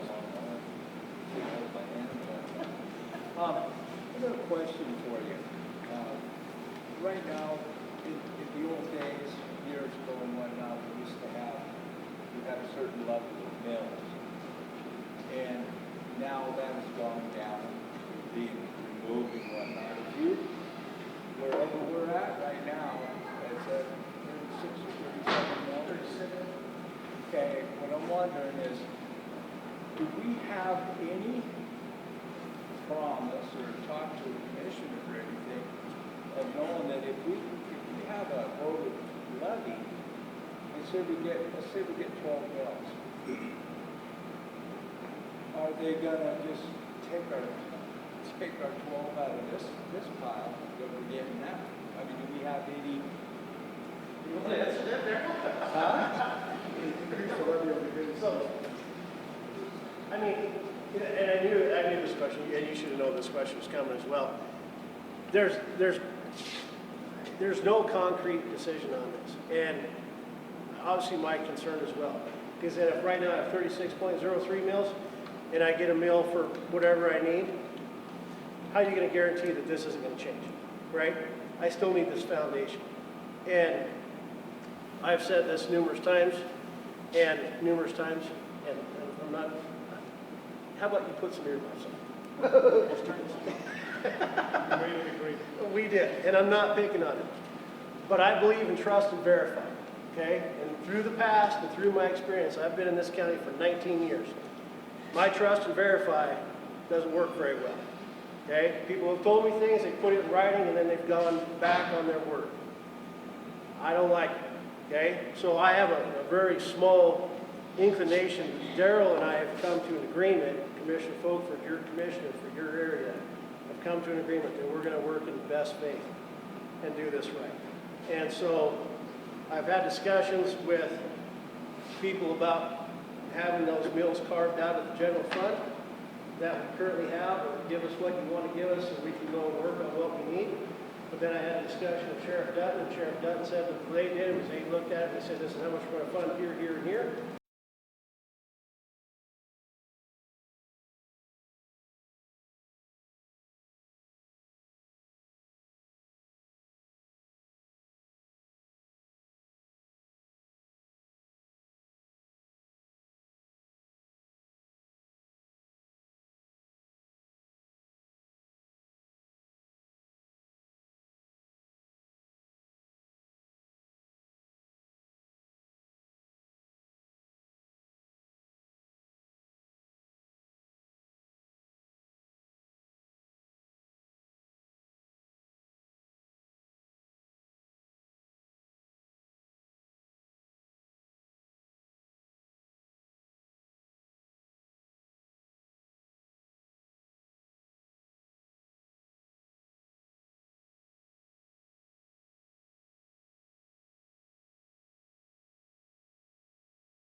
When it takes those patrol guys out, I lose the interlocal agreement with the city.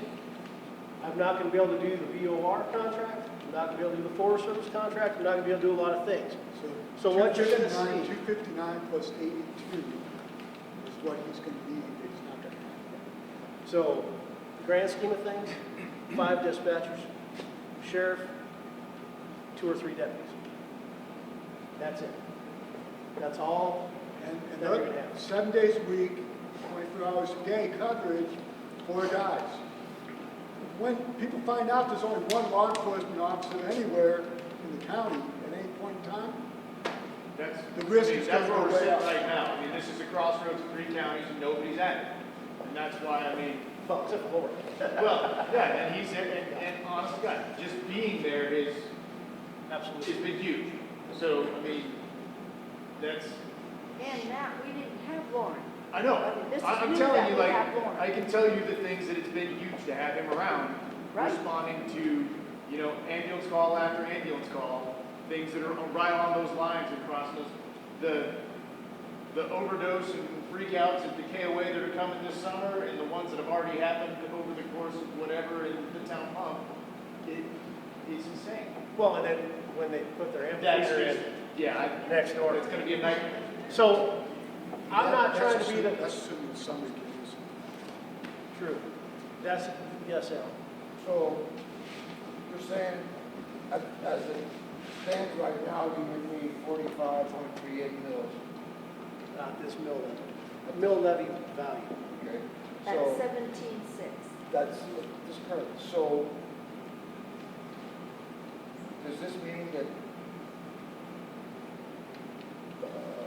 you're not asking for more if there's no inmates, or you're not getting, you're paying out inmates?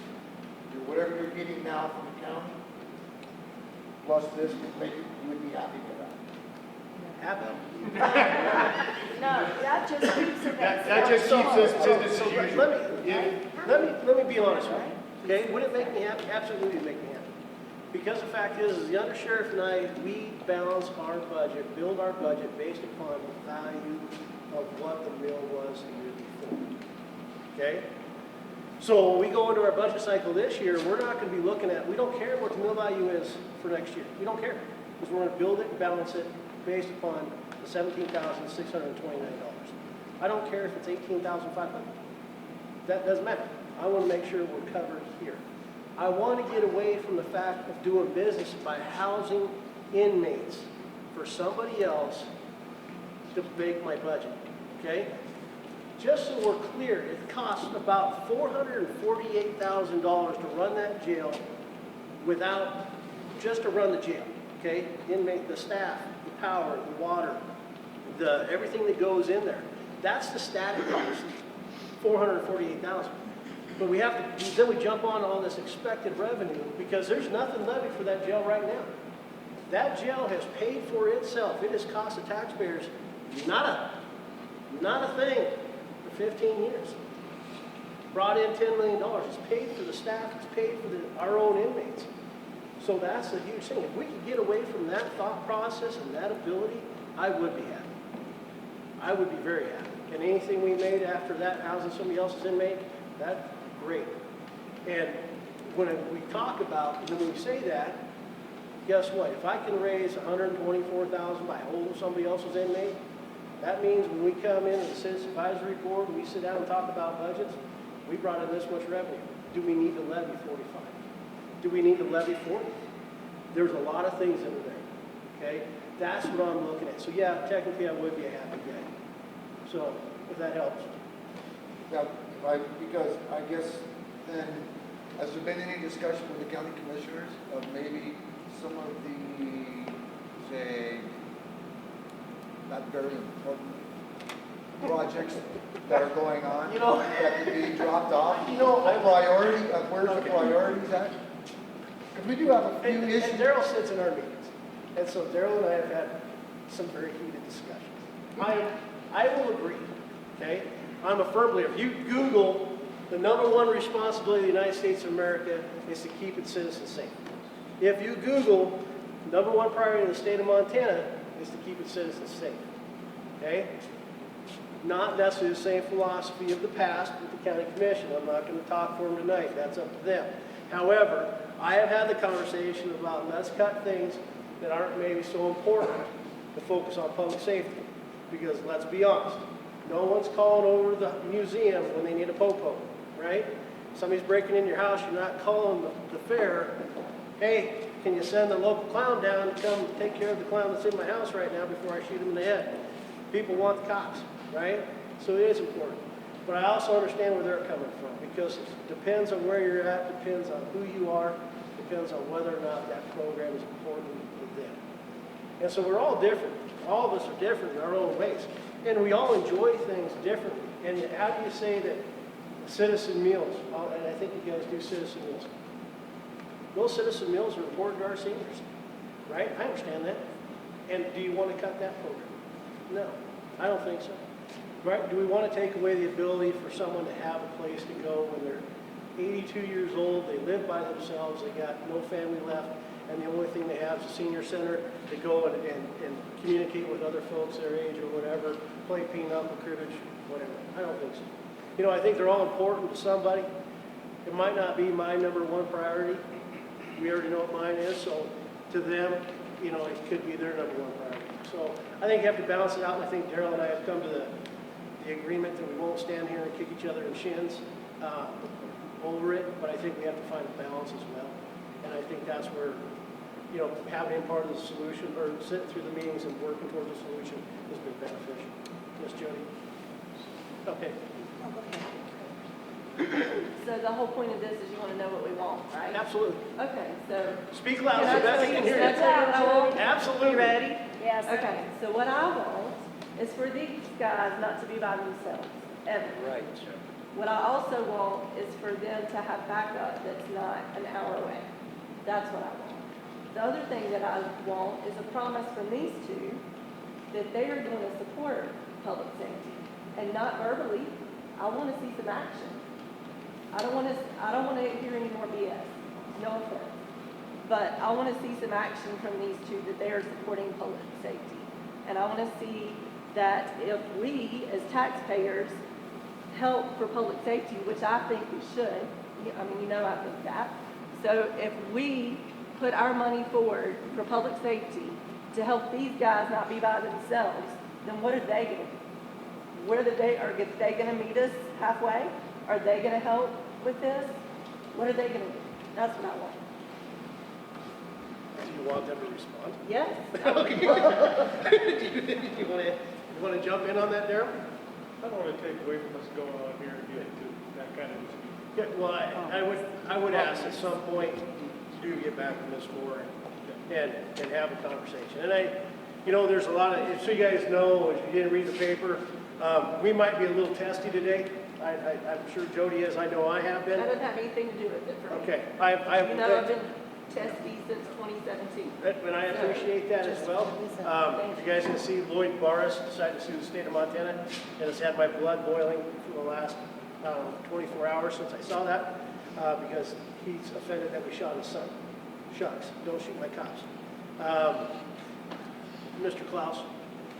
As a part of this process, I would hope that we could also have the commission put into writing and that the level of funding we currently have, plus this voted levy, then becomes the funding mechanism for the public safety fund, and that they will do everything they can to ensure that future commissions can't come in and strip off 10 mills because they've got some other priority.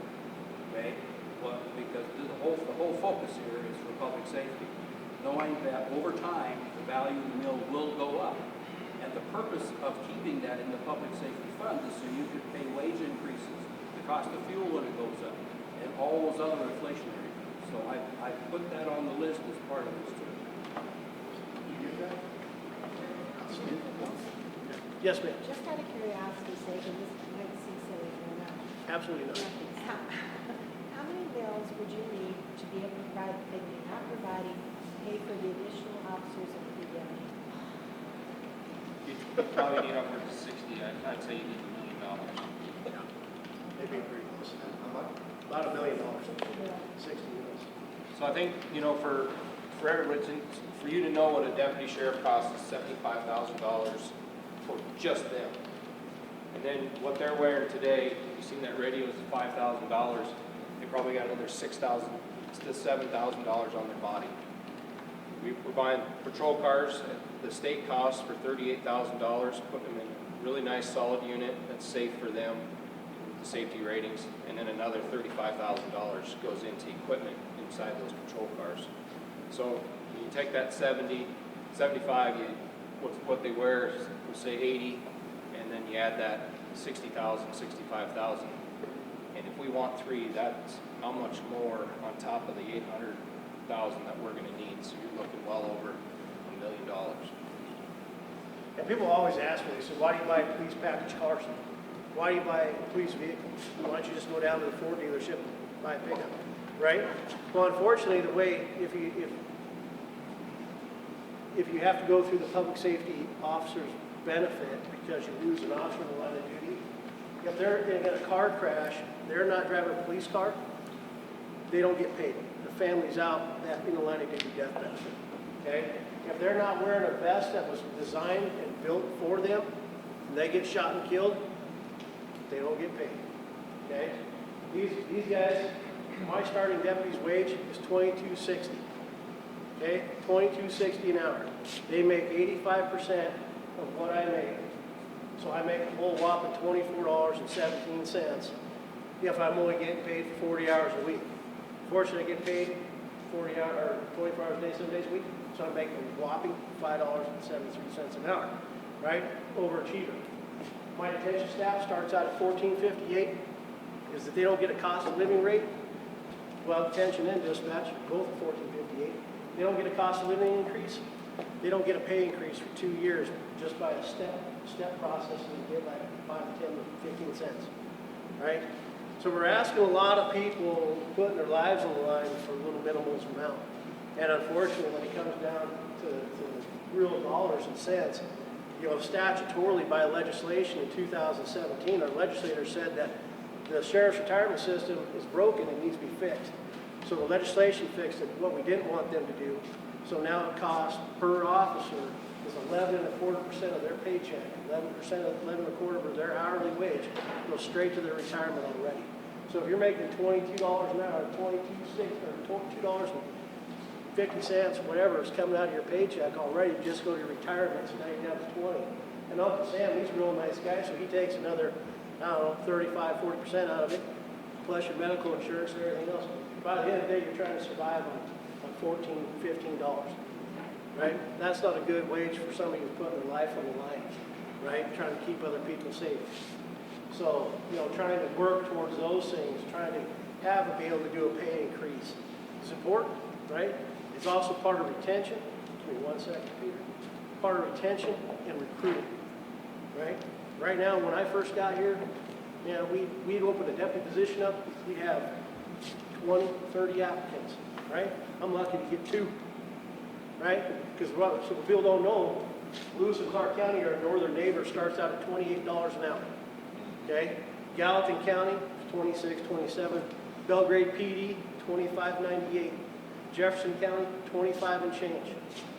Everybody around us is taking. So when I do get people that are trained and certified, they go across the county line, they go somewhere else and make more money. Our detention staff, go to Lewis and Clark County, you're somewhere at $17, $18 an hour starting out. They got people in there that make $10, $12 more than the undersheriff does. So, you know, when we talk about comparables, we're all doing the same job, we're all putting our lives at risk for the same reason, but we're not even getting compensated on the same level. So, you know, part of that increase in mills is ability to have a building. Unfortunately, for the deputy sheriffs, that requires the county commissioners to approve an actual raise to the elected officials, and they struggle with that because they have to give themselves a raise, right? And they struggle with that. But it has to change at some point. So we've had that conversation as well, and I think we've come a long ways in that conversation too. Just not sure how to get there. So, I would also ask on the aspect of the mill going towards public safety. I've heard a lot of talk about an additional ambulance, barn, fire truck, station magicness that I don't understand where the manpower to man it comes from. So it seems like a waste of space, oxygen, and funds to build something that, yeah, it's another 15-minute response time, but that's where it was a substation's a substation. But it was, so what that conversation piece started, Jody, how long ago was that? That was about a year ago. An ambulance storage building, or an ambulance barn, fire station, and a law enforcement center as well. And so we went through that. We got some designs. I think they're anywhere from 2.3 to 3.2. Is that right? I'm trying to remember the numbers off the top of my head. You know, there's USDA money out there for that type of stuff, and it needs to be worked on. My goal was, the fact is exactly what I said, is if I have a building down here, that design of that building was supposed to have a holding cell in it, a DUI processing center in it, an evidence room in it, so the guys that are down here didn't have to leave, okay? I can have somebody come down and pick up an inmate. That's not a big deal, right? Hell, we'll go all the way to Columbus, Montana to pick up an inmate. I can drive 30 miles to pick up an inmate. That ain't a big deal, right? But it keeps people here, and I want people here, right? When Bridger Brewing decides to build a big building and an amphitheater, 50-minute response time from Three Forks Fire Hall, man, that's detrimental if something bad goes on, right? You guys have a big incident in there, and things go really bad really quick. And I think that having access to a fire station in manpower, one of the things talking with the chief was the fact that there's people over in Broadwater County that would join, but they don't want to go all the way into town to jump on a truck if it's there. That's what he told me. True, false, or different, I don't know. yeah, But I still need a working station here, and you know, it's not fair to you guys, I'll be honest with you. If you have a complaint and I can't get here, you guys don't need to drive 34 miles to come knock on my window in my dispatch center in Townsend to fill out a complaint, or wait until the deputy comes down. If we had a local area here, a local station where you guys could do it, it'd be a lot easier. I'd love to have that, but I mean, an apparatus is awfully expensive for no manpower. I got a hard enough time with the entire Three Forks Ambulance Service getting a page out, 2 people there to go. I understand. And that's everybody Well, in and town, volunteers are not even just on tougher. this corner. Volunteers are even tougher, but, you know, you start looking at numbers of that building, when it comes to a law enforcement center, it has to be brick and mortar, right? I can't put an inmate in a sheetrock cell, right? Because he'd be there for about 30 seconds.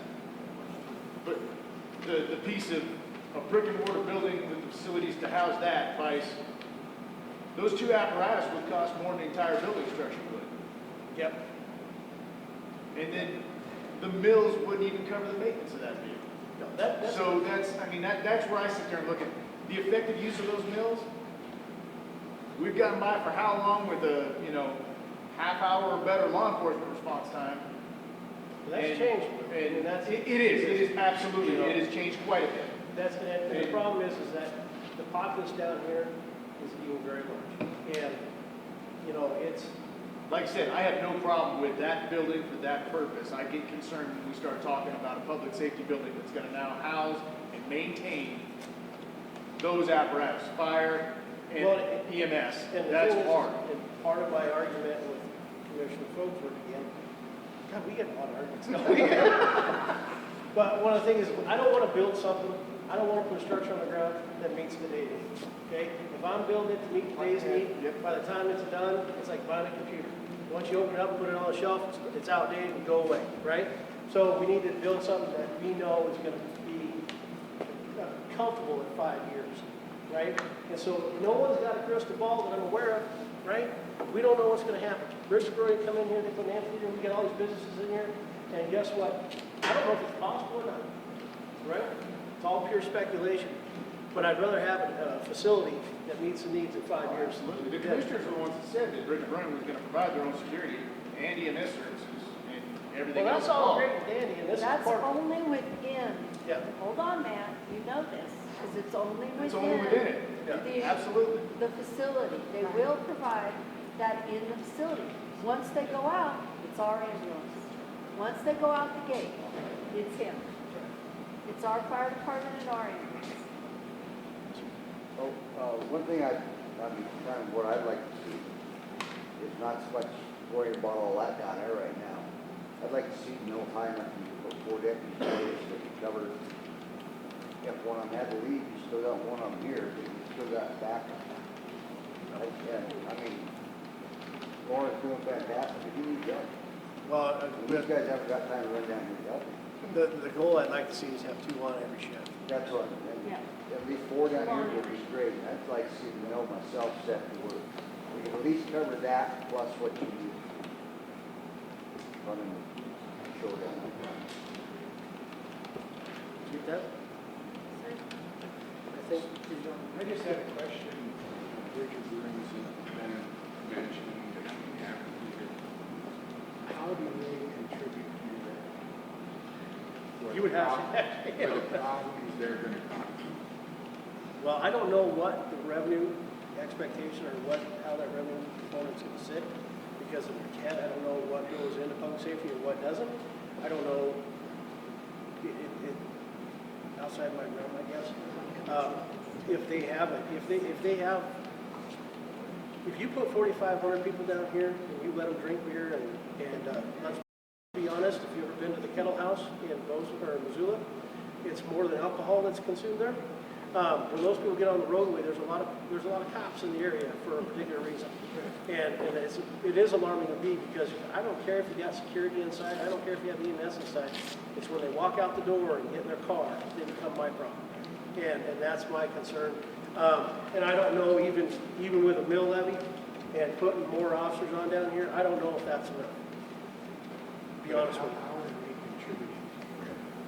I don't know if they are. That falls back into the exact question I asked earlier. This mill levy, it is And Daryl, and that's what I was asking of both commissioners. Like, does that mill levy, if we say this is the mill levy, it is directed at them, it doesn't apply to the TED, it goes directly back at this. That's, I honestly don't know. It's my understanding that any voted mill levy will still be paid by business. It'll still go directly to public safety. So you would know more than I do. That's why. That's my understanding of it. I guess I should just say, outside of, well, with the events that Bridget Brewing's gonna put on, I'm sure at some point the sheriff and his staff will have conversations with them. We have not talked to them, so I think that before we could comment on anything like that, we would definitely need to meet with Bridget Brewing. Maybe it's something that, I know some events, that I'm a concert goer, so we do pay extra money to have law enforcement present, so I think we should be able to have those conversations with them and then come back to you guys and let you know. The sheriff can definitely do that. Yeah, I think it's pretty important because they're gonna be taking a lot of dollars. And they should contribute to the public safety by a higher percent than me, who probably will never come. Understand?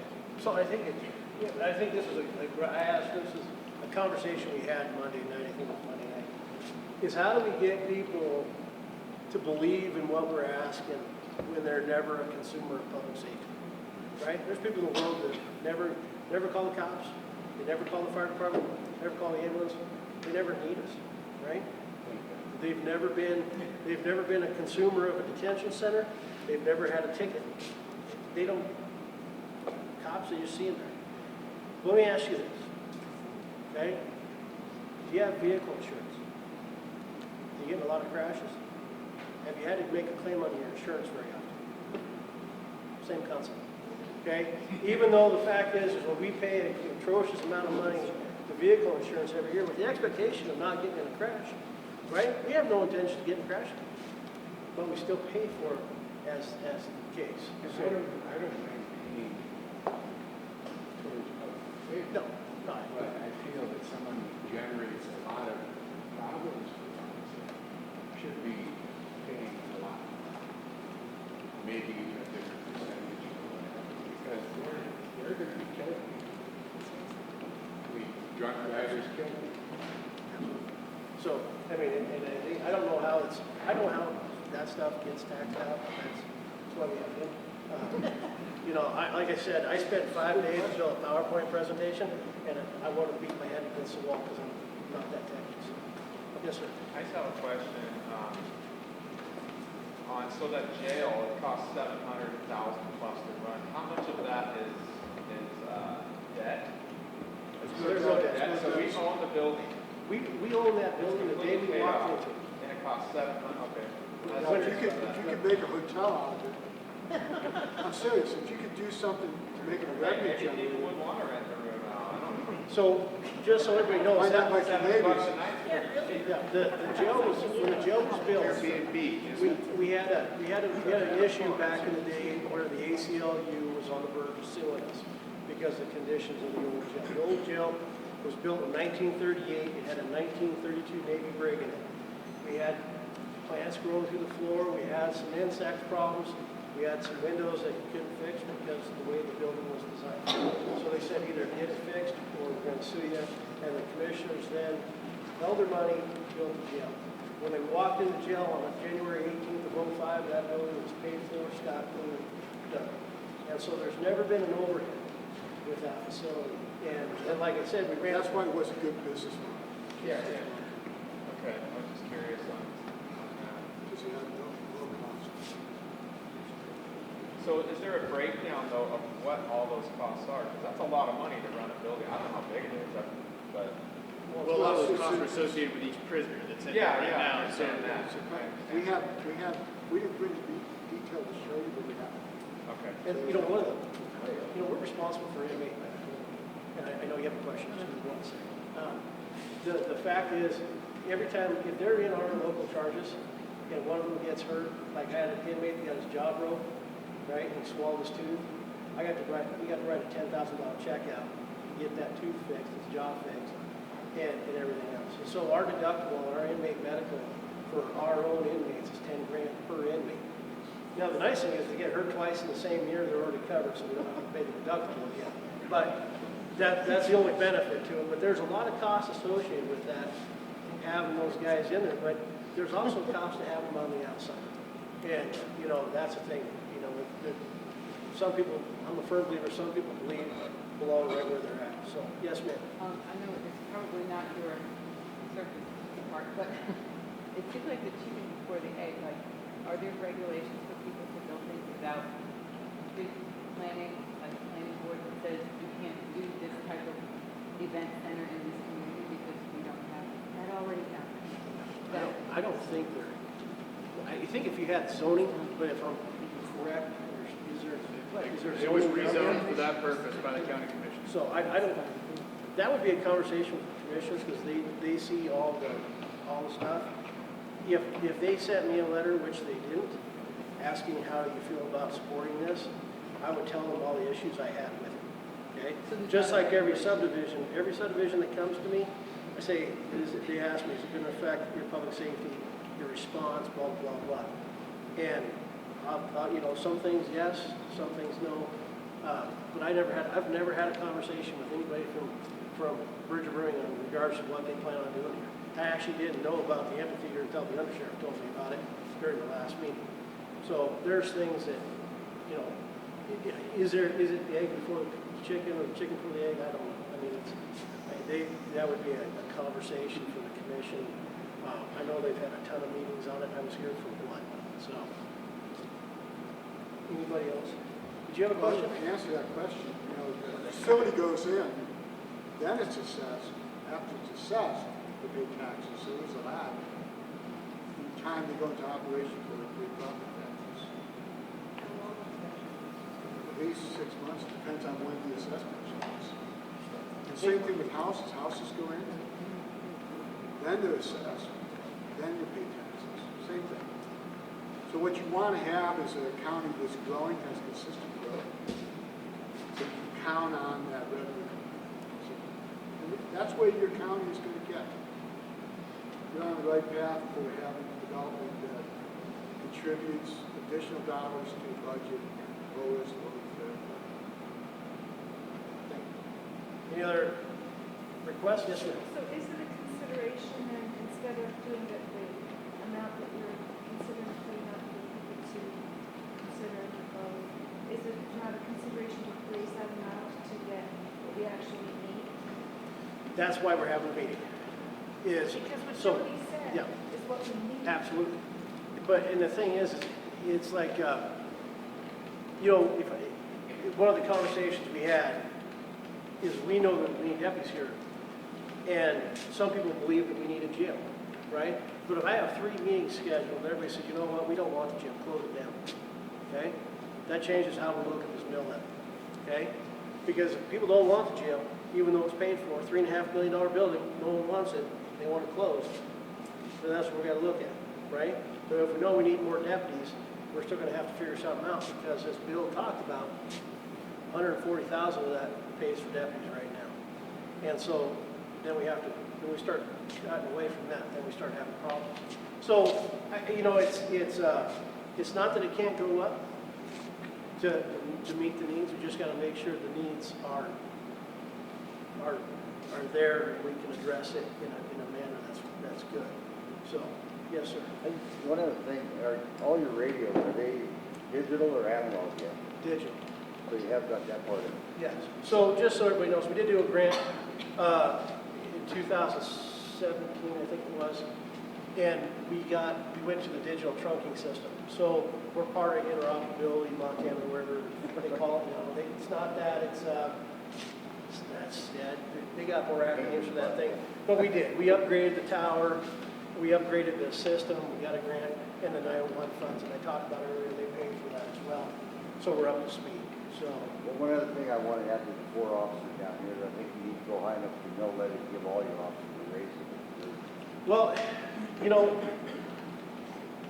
the problem, I can give detention and dispatch raises, but I can't give these guys in the brown uniforms carrying the gun raises because they're attached to me statutorily. So under Montana statute, Montana law, in the size of counties, we keep changing the field goal on us. When I became a cop back in the day, it was if you had a population of 5,000 or less, you had the starting deputy wage was 85%. After they're off probation is 86%, and the undersheriff by statute is 95% of the sheriff's pay. And so that's all fine and dandy, but now they've moved it out to 15,000, right? Like, you keep changing the field goal post on me, I'm never going to get there.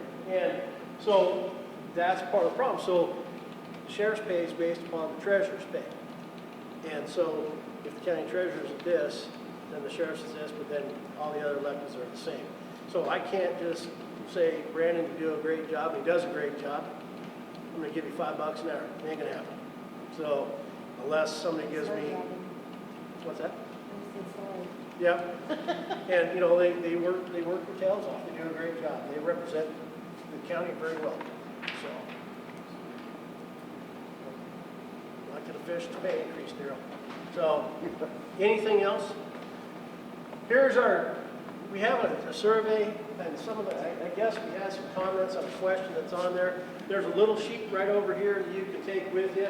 It's got that link on it, but there's about 10, 12 questions on there, maybe something like that. If you would, please go in, give us your thoughts and opinions. Do the survey for us so we have an idea. And that, here's our contact information. I know it's really small to read, but feel free to come up and write it down. We thank you for all taking your time to being here tonight. It's very important to all of us. Anything? The only thing I have to say is, if you guys, obviously this is going to move to a mill levy of some sort. We're going to need some help if this does go out that way. So you can either send us an email, call us, let us know if you're interested in helping us out. If not, see Becca on the way out. Give your name, number, email, because there's campaign that's probably going to have to be ran. To what extent? That's why we're having this meeting. But that's all I'd ask. If you're interested, please do take the information provided. Hand it out. Talk to your neighbors, whether you agree or disagree, and just look for anything that we can get any help anywhere we can. So thank you guys all for coming. And I will, if you guys want to write down my cell phone number, my cell phone has been turned off for 11 years, so it never gets turned off, so it's always on. But you can send me a text or call, 980-1873. If it's 2 in the morning, I might respond. I might not. Huh? Probably already awake. So if you send me an email, write my email down. It comes to my phone. I can answer no matter where I'm at, even if I'm in a meeting. Did you get all that, sir? Yeah. Okay. All right. And then my desk number goes right there, so you don't have to go through dispatch. But you go home tonight, start digesting everything we talked about, and you have questions, concerns, call me, email me, text me. If you FaceTime me, I won't answer. And you can, we have a Facebook page, we have a web page. You can always reach out to us in those two aspects as well. We want your input, we want your information on what you want to see so we can provide a better service. So. Other than that, thank you. I hope you all travel safe. I hope you have a great evening. I hope you learned something tonight and got something out of it. So, thank you.